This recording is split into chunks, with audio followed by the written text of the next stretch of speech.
নির্বাচন যারা বানচাল করতে চাইছে, দেশের পরিবেশকে যারা অস্থিতিশীল করতে চাইছে, সীমান্ত যারা আমাদের ভাইদেরকে বোনদেরকে মেরে ঝুলিয়ে রাখে, তাদের আশ্রয় এবং প্রশ্রয়দাতা পৃষ্ঠপোষকতা দিচ্ছে ভারত। ভারতকে স্পষ্ট ভাষায় বলতে চাই, যারা আমার দেশের সার্বভৌমত্বকে বিশ্বাস করে না, যারা আমার দেশের সম্ভাবনাকে বিশ্বাস করে না, যারা ভোটাধিকারকে বিশ্বাস করে না, মানবাধিকারকে বিশ্বাস করে না, যারা এই দেশের সন্তানদেরকে বিশ্বাস করে না, আপনারা যেহেতু তাদেরকে আশ্রয় প্রশ্রয় দিচ্ছেন, কথা স্পষ্ট করে বলে দিতে চাই, ভারতের যারা সেপারেটিস্ট আছে, বাংলাদেশে আমরা তাদেরকে আশ্রয় প্রশ্রয় দিয়ে যে সেভেন সিস্টার রয়েছে সেটাকে বাংলাদেশ থেকে, ভারত থেকে। এবার সকলে আপনারাই বলুন, যদি এর পরে ভারত এই হাসনাতের বিপক্ষে কোনো ধরনের অ্যাকশন নেয়, তাহলে এই বাংলাদেশ কি করবে? ভারতের বিপক্ষে কান্নাকাটি করতে শুরু করবে। শেষ 1 বছর ধরে সেভেন সিস্টার্সকে নিয়ে লাগাতার হুমকি হুঁশিয়ারি এই হাসনাত, নাহিদ, সার্জিস কিংবা মোহাম্মদ ইউনূস স্বয়ং কিন্তু দিয়েছেন। ভারত কিন্তু অসীম ধৈর্যের পরিচয় রেখেছে বিভিন্ন ক্ষেত্রে। কিন্তু এই পুরো বিষয়টি আরো বেশি জটিল হয়ে যায় বাংলাদেশের ছাত্রনেতা ওসমান হাদি তার গুলিবিদ্ধ হওয়ার ঘটনার পর।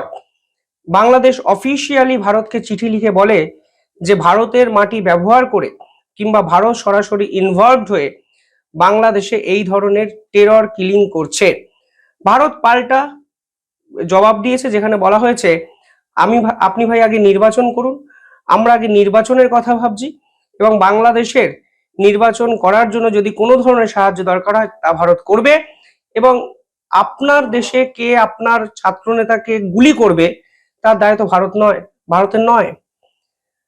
ভারতেও এই ধরনের ঘটনা বিভিন্ন সময় অতীতে আমরা হতে দেখেছি, কিন্তু এর ফলে ভারত কখনো আন্তর্জাতিক স্তরের সামনে নিজেদেরকে হাস্যরসের উপাদান তৈরি করেনি, যা বাংলাদেশ করেছে। ফলে বাংলাদেশ শেষ 3-4 দিন ধরে ক্রমাগত ওসমান হাদির এই মৃত্যুর মুখে ঢলে পড়া থেকে নিজেদের ব্যর্থতাটাকে ঘুরিয়ে দেওয়ার জন্য ভারতকে হুমকি বা হুঁশিয়ারি দিয়ে যাচ্ছেন, যা কিন্তু কালকে সব কিছু অতিক্রম করে চলে গেল। এরপর যদি সত্যি হাসনাতের উপর বাংলাদেশেরই কেউ আক্রমণ করে, তাহলে কি হাসনাত ভারতের দিকে আঙুল তুলবেন? কিংবা হাসনাত যখন দলবল নিয়ে যাচ্ছেন, সেই দলের ভিতরে যদি এমন কেউ থাকে যিনি হাসনাতকে ওসমান হাদির মতো টার্গেট করলেন কিংবা বিস্ফোরণে উড়িয়ে দিলেন, তখনও কি তারা ভারতের দিকে আঙুল তুলবেন?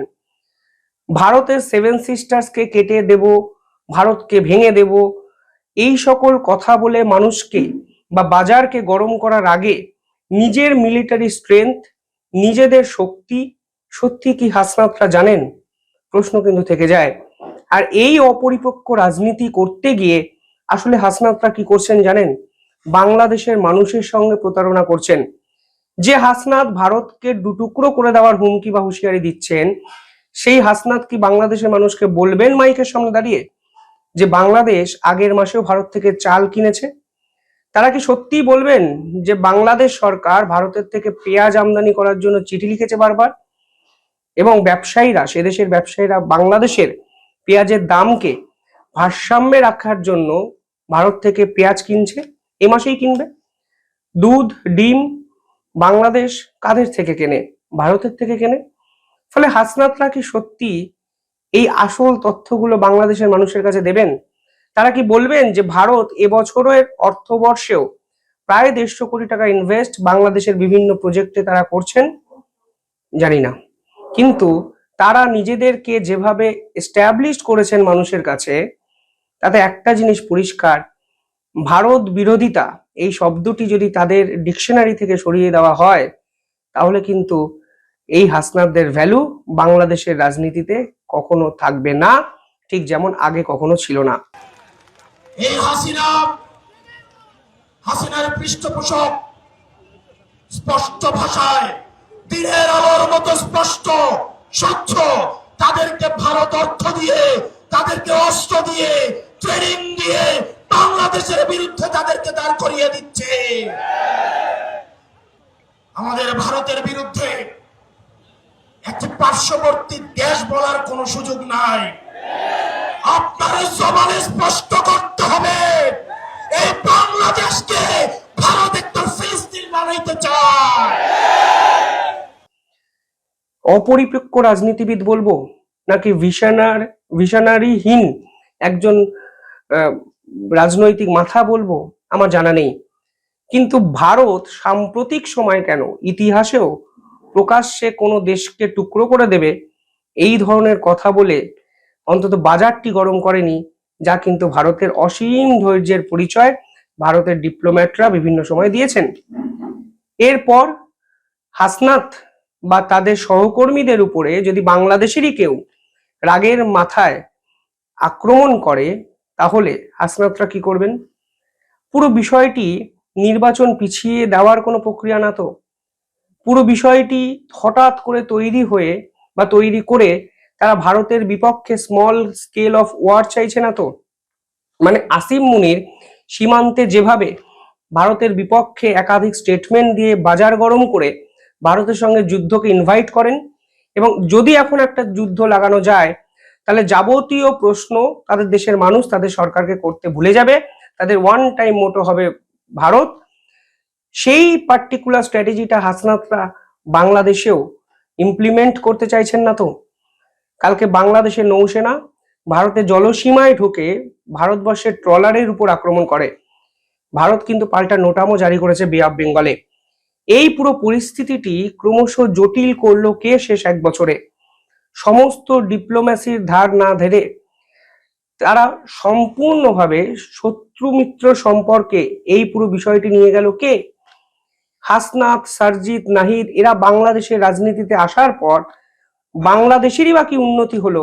এই প্রশ্ন তো বাংলাদেশের মানুষ আজকে করবেন, আর করবেন বলেই এই হাসনাতরা অত্যন্ত চতুরতার সঙ্গে সাধারণ মানুষের মাইন্ডটাকে ফের ডাইভার্ট করে দেওয়ার জন্য ভারতের সেভেন সিস্টার্স, ভারতকে টুকরো করে দেব এই সকল কথা বলে পাতি বাজার গরম করছেন।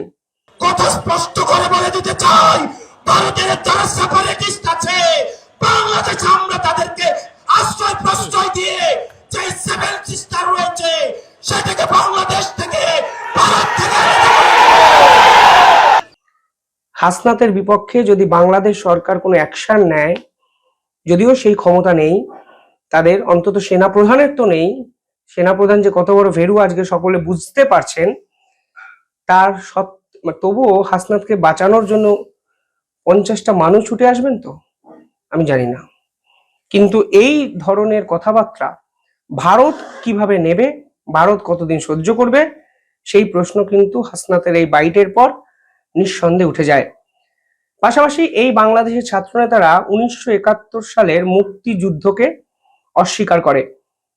16ই ডিসেম্বর বাংলাদেশ এবং ভারতের ইতিহাসে স্মরণীয় দিন, কারণ আজকে বিজয় দিবস, যেদিন পাকিস্তানের হানাদারি শক্তি, পাকিস্তান সেনাপ্রধান, সেনাবাহিনী ভারতের কাছে আত্মসমর্পণ করেছিলেন। বাংলাদেশ সরকারের পক্ষ থেকে এই দিনটিকে উদযাপন করার আগে তারা ভারতীয়দের প্রতি ন্যূনতম শ্রদ্ধা সম্মান কিছু জানাবেন না, এটা বাস্তব কথা। কিন্তু তারা যে বিজয় দিবসটাকে তাচ্ছিল্য করবে তা হয়তো কেউ ভাবেনি। ভারতের প্রধানমন্ত্রী আজকে একটি টুইট করে পরিষ্কার বুঝিয়ে দিয়েছেন, এই 1971 সালের এই ডিসেম্বর মাসের যে বিজয় দিবস আজকে আন্তর্জাতিক স্তর দেখেছিল, যেখানে পাকিস্তানের সেনাবাহিনী ভারতের সামনে নির্মম আত্মসমর্পণ করেছিল, সেই জয় কিন্তু ভারতের গৌরবগাথা, ভারতের ইতিহাসে চিরস্মরণীয় হয়ে থাকবে। এবং প্রধানমন্ত্রীর এই টুইটে উল্লেখযোগ্য বিষয় হলো, বাংলাদেশ নিয়ে একটা লাইন, একটা শব্দ কিন্তু নেই, যাতে একটা জিনিস পরিষ্কার হয়ে যাচ্ছে, বাংলাদেশের চ্যাপ্টার ভারত কিন্তু আস্তে আস্তে ক্লোজড করে দিতে চললো। অন্তত প্রধানমন্ত্রীর এই টুইটে পরিষ্কার।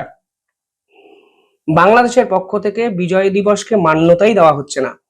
ঠিক সেখানে একটা রাষ্ট্রের স্বাধীন হওয়ার ইতিহাস আন্তর্জাতিক স্তরে ফিরিয়ে এনে নরেন্দ্র মোদী কিন্তু বাংলাদেশকেও বার্তা দিলেন, দেখো ভাই, তোমরা ইতিহাসকে বদলাতে চাইতে পারো, আমরা তোমাদের ইতিহাসকে ভুলতে দেব না, ভুলতে দিইনি, এবং ভবিষ্যতেও সেই ইতিহাসকে বাঁচিয়ে রাখবো আমরা।